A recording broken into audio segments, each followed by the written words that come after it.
என்னங்க டம்ளர்ல தண்ணிலாம் வச்சு என்ன பண்ணிட்டு இருக்கீங்க? அதுவா? ஒண்ணும் இல்லப்பா. எனக்கு WhatsAppல வந்து பார்த்தீங்கன்னா, நெறைய பேர் டவுட்ஸ் கேட்டிருந்தாங்க.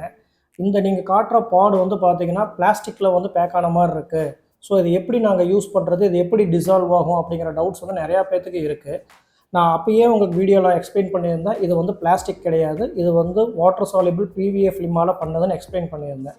இப்ப அத எப்படி டிசால்வ் ஆகுங்கிறத உங்களுக்கு காட்டப் போறேன். வாங்க பார்க்கலாம். இப்போ வந்து பார்த்தீங்கன்னா, இந்த பாட் வந்து தண்ணீல வந்து சால்யுபிள் ஆக ஆரம்பிச்சிருச்சு. இது எப்படி வாஷிங் மிஷினில் ஒர்க் ஆகுன்னு வந்து பார்த்தீங்கன்னா, வாஷிங் மிஷின் ஸ்டார்ட் ஆன உடனே வாட்டர் எடுத்துகிட்டு ஸ்பின் பண்ண ஆரம்பிச்சுக்கும். அஜிடேஷனில் வந்து பார்த்தீங்கன்னா, இது சீக்கிரமாகவே வந்து சால்யுபிள் ஆயிரும். இது நம்ம வந்து ஜஸ்ட் வந்து ஸ்டேக்னண்ட்டாக இருக்கிறதுனால வந்து கொஞ்சம் லேட் ஆகும். இதே நம்ம வந்து நல்லா இதை ஸ்டிர் பண்ணோம்னா சீக்கிரமாகவே டிசால்வ் ஆயிரும்.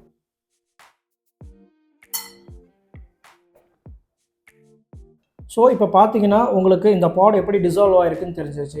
இன்னொரு டவுட் உங்களுக்கு என்னன்னா, அந்த PVA ஃபிலிம் வந்து ஏதாவது நம்ம ட்ரம்ல டெபாசிட் ஆகுமா? இல்ல கிளாத்ல டெபாசிட் ஆகுமான்னு கேட்டிருந்தாங்க. பியூர்லி 100% வாட்டர் சால்யுபிள்ங்கிறனால வந்து பார்த்தீங்கன்னா, இது எந்த ஒரு ட்ரேசஸுமே இருக்காது. நமக்கு ட்ரம் டெபாசிஷனோ, இல்ல ஃபேப்ரிக்ல டெபாசிட்டோ எதுவுமே ஆகாது. ஆஃப்டர் கம்ப்ளீட் டிசொல்யூஷன் வந்து பார்த்தீங்கன்னா, உங்களோட வாஷிங் எஃபிஷியன்சி நல்லாவே இருக்கும். நல்ல ஒரு ஃப்ராக்ரன்ஸ் இருக்கும். நல்ல ஒரு ஸ்டெயின் ரிமூவிங் ப்ராப்பர்ட்டி இருக்கும். நல்ல ஒரு டிடர்ஜென்சி இருக்கும். உங்களுக்கு வந்து கம்ப்ளீட்டான வாஷ் வந்து நல்லாவே கிடைக்கும். இந்த வீடியோவில் உங்களுக்கு கண்டிப்பாக இந்த டவுட்ஸ் எல்லாமே கிளியர் ஆகிருக்கும்.